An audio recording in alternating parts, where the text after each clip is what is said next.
विकास और संसाधनों में सबसे पिछड़ा जिला प्रतापगढ़ नजीर बनकर उभरा है। प्रतापगढ़ पहला जिला बन गया है जहां 100% आबादी को दोनों डोज लग चुकी है।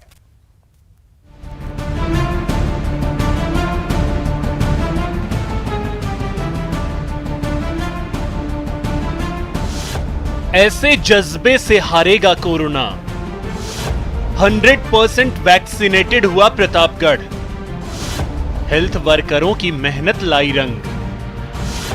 कोरोना को हराने का लक्ष्य पूरा। 100% प्रतापगढ़ ने किया। निश्चित रूप से वो बधाई के पात्र हैं। वहाँ के कलेक्टर और के सब हमारे चिकित्सा विभाग के अधिकारी दोनों डोज 100% करना बहुत बड़ी बात है। आपको दूसरे कितने जिले इसमें आते हैं वो देखने की बात है। सुना अपने मरुधरा के चिकित्सा मंत्री ये बताते हुए फूले नहीं समा रहे हैं कि प्रतापगढ़ ने वैक्सीनेशन का 100% लक्ष्य हासिल कर लिया। जी हां, कुछ दिन पहले फर्स्ट डोज को 100% पूरा करने वाले प्रतापगढ़ जिले ने सेकेंड डोज के मामले में भी बाजी मार ली है और जिले की पूरी आबादी दोनों डोज लेकर कोविड से सुरक्षित हो गई है।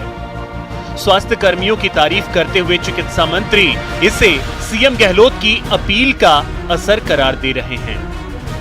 मुख्यमंत्री जी की अपील के बाद लोगों में एक जागरूकता आई है। लोगों में एक कोविड से लोगों की जब 2 डोज लग गई तो सुरक्षित महसूस किया, तो लोगों ने आगे आकर एक वैक्सीनेशन करवाया है। इसलिए लोगों को अवेयर जो इससे निश्चित रूप से जानकारी है कि हमारे दोनों डोज लग जाएगी, कोविड हो भी जाएगा तो भी हमको खतरा नहीं होगा। इसलिए इसको ज्यादा लोगों की स्वप्रेरणा से बढ़ा है। राज्य स्वास्थ्य विभाग की ओर से प्रतापगढ़ जिले को 6,52,061 डोज लगाने का लक्ष्य दिया गया था, जिसे स्वास्थ्य कर्मियों ने अपनी मेहनत और लगन से तय समय सीमा के अंदर 6,64,199 लोगों को दोनों डोज लगाकर ये सफलता हासिल की है। विभाग को विश्वास है कि 31 जनवरी से पहले कई जिले इस लक्ष्य को प्राप्त करने में सफलता हासिल कर लेंगे। विभाग ने भी अच्छा काम किया है, अधिकारियों ने, कलेक्टर साहिबान ने भी अच्छा काम किया है। मुख्यमंत्री जी की अपील के बाद बहुत बड़ी प्रोग्रेस इसमें हुई है। निश्चित रूप से स्वास्थ्य विभाग के मुताबिक एक तरफ जहां प्रदेश के 20 जिले फर्स्ट डोज के लक्ष्य को ही हासिल करने में हांफ रहे हैं, वहीं दूसरी ओर प्रतापगढ़ ने कम संसाधनों में तय समय सीमा के भीतर दोनों डोज का 100% लक्ष्य हासिल कर अन्य जिलों के सामने एक मिसाल कायम की है। सौरभ गृहस्थी, न्यूज़ 18 राजस्थान, जयपुर। राष्ट्रीय बालिका दिवस के मौके पर अजमेर की बेटी गौरी माहेश्वरी ने अपनी प्रतिभा के दम पर प्रदेश का मान बढ़ाया है। गौरी को राष्ट्रीय बाल पुरस्कार से प्रधानमंत्री नरेंद्र मोदी ने सम्मानित किया। गौरी अजमेर के मेयो गर्ल्स स्कूल की 8वीं की छात्रा हैं। गौरी की उम्र महज 13 साल की है और इस उम्र में वो कैलीग्राफी की टीचर हैं। गौरी ने बताया कि उन्होंने पीएम नरेंद्र मोदी के एक कार्यक्रम की स्पीच से प्रेरणा लेकर इस कला को सीखा और 1500 से ज्यादा लोगों को सिखाया भी। प्रधानमंत्री राष्ट्रीय बाल पुरस्कार का लक्ष्य उन बच्चों को सम्मानित करना है जिन्होंने आसानी को भूलकर। मैं कहना चाहूँगी कि हर बच्चे के अंदर एक कोई ना कोई टैलेंट होता है, तो आप उस टैलेंट को पहचानिए और लोगों में और फैलाइए, क्योंकि आप टैलेंट को अपने तक रखेंगे तो वो एक टाइम के बाद खत्म हो जाएगा। टैलेंट शेयर कीजिए। ये सिर्फ अजमेर के लिए ही नहीं गर्व की बात है, पर पूरे राजस्थान के लिए गर्व की बात है। अजमेर के इतिहास में ये पहली बच्ची है जो उसको प्रधानमंत्री बाल पुरस्कार मिल रहा है, पर राजस्थान से भी ये इकलौती बच्ची है।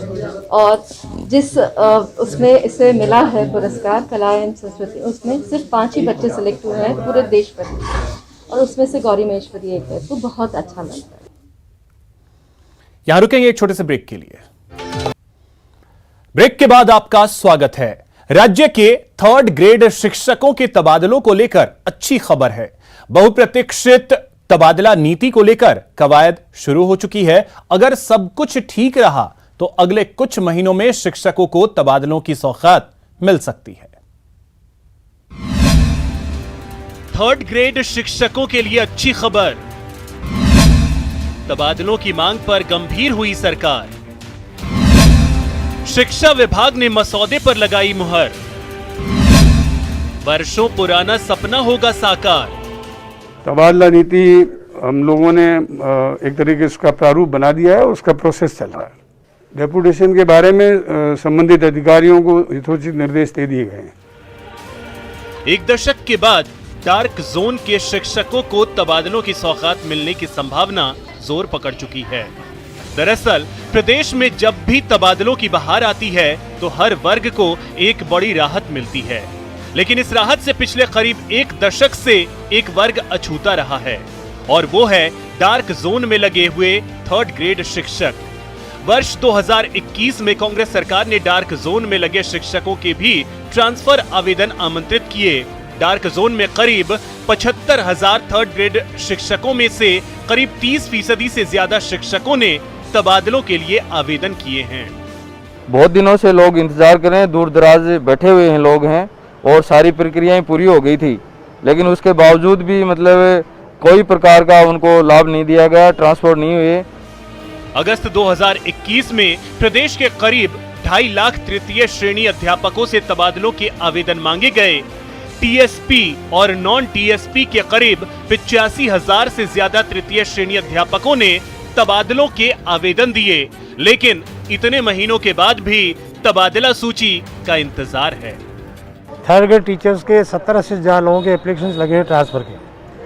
उनमें से कोई ना तो कोई नीति बनाई ना किसी का ट्रांसफर किया। भाग करके लोग यही कहते हैं साहब हमारा ट्रांसफर नहीं हो रहे हैं। ऐसी स्थिति में कला साहब से हम रिक्वेस्ट करना चाहेंगे आज कि इनकी ट्रांसफर की कोई व्यवस्था बनाए। गौरतलब है कि सरकार की ओर से लेवल 1 और लेवल 2 की नई भर्ती के तहत 26 सितंबर 2021 को रीट अध्यापक पात्रता परीक्षा का आयोजन करवाया गया। पिछले दिनों बीकानेर निदेशालय ने 31,000 पदों पर भर्ती की विज्ञप्ति भी जारी कर दी, जिसके बाद तृतीय श्रेणी शिक्षकों ने नई भर्ती की नियुक्ति से पहले तृतीय श्रेणी शिक्षकों की तबादला सूची जारी करने की मांग तेज कर दी, जिस पर सरकार ने सकारात्मक जवाब दिए हैं। मैं ये कहना है कि रीट की जो भर्ती हो रही है उससे पहले इनको एक अवसर मिलना चाहिए 3rd ग्रेड के टीचर्स को। भर्ती से पहले इनका पहले तबादला हो। तबादला नीति हम लोगों ने एक तरीके से उसका प्रारूप बना दिया है, उसका प्रोसेस चल रहा है। डेपुटेशन के बारे में संबंधित अधिकारियों को यथोचित निर्देश दे दिए गए हैं। 6 महीने के बाद भी तबादला सूची जारी नहीं हो पाई है, इसलिए शिक्षा विभाग को चाहिए कि नई भर्ती होने से पहले तृतीय श्रेणी शिक्षकों की तबादला सूची जारी की जाए, ताकि सालों से अपने घरों में जाने का इंतजार कर रहे तृतीय श्रेणी शिक्षकों को भी राहत मिल सके। न्यूज़ 18 राजस्थान के लिए जयपुर से महेश दाधीच की रिपोर्ट। अगले 5 दिन संभल कर रहना है। जी हां, मौसम विभाग का कहना है कि प्रदेश में ठंड भयंकर पड़ने वाली है। इस वक्त प्रदेश में सर्दी पड़ रही है। पिछले कई हफ्ते से राजस्थान के कई शहरी क्षेत्रों में सर्दी का सितम देखने को मिल रहा है। अब मौसम वैज्ञानिकों की माने तो आगे मौसम और भी भयंकर होने जा रहा है। मौसम विभाग ने जयपुर, अलवर, सीकर समेत प्रदेश के 9 जिलों में ठंड के लिए येलो अलर्ट जारी किया है। प्रदेश के कुछ इलाकों में पारा 2 से 4 डिग्री तक रहने की संभावना है।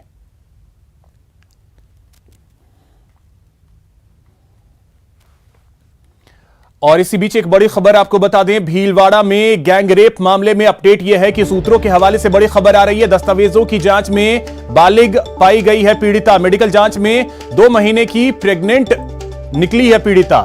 सुनने और बोलने में असमर्थ है युवती। परिजनों ने पीड़िता के साथ हुए घटना के बारे में बताया। 2 नकाबपोश आरोपियों ने पीड़िता को किडनैप किया।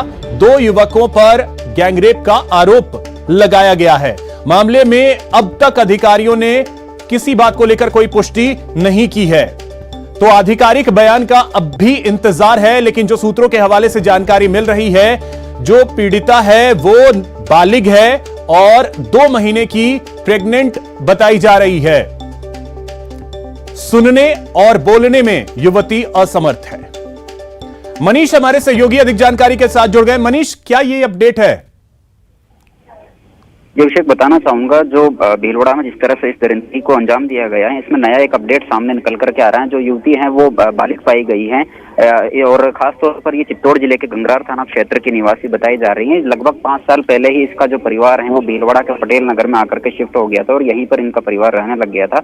युवती जो है वो मूक बधिर है, बोल नहीं सकती है, सुन नहीं सकती, और इससे लगभग 2.5 महीने पहले जिस तरह से इशारों में युवती ने बताया है, इससे 2.5 महीने पहले लगभग 2 युवकों ने इससे कुछ गलत हरकत की थी। वो लोग बाइक पर सवार होकर आए थे, नकाब पोश दोनों युवक थे जो बाइक सवार होकर के आए थे, और युवती से जो है जो गैंगरेप है उसकी वारदात को अंजाम दिया गया था। उसके बाद से युवती ने अपने परिजनों को बताने की भी कोशिश की थी, लेकिन मूक बधिर होने के चलते परिजन इसकी घटना को पूरी तरह से समझ नहीं पाए और मामला वहीं पर दब गया। और घटना आज इस वजह से खुली कि आज जाकर के जो युवती है इसको ब्लीडिंग हुई है, और जो जानकारी सामने आ रही है अभी जो हमको मिल रही है सूत्रों से, उसको लगभग 2 महीने का इसका गर्भ भी बताया जा रहा है। जी अभिषेक, तो यानी मामला जो है वो 2 महीने पुराना है।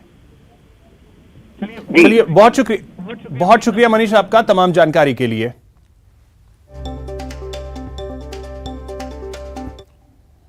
फिलहाल इतना ही, नमस्कार।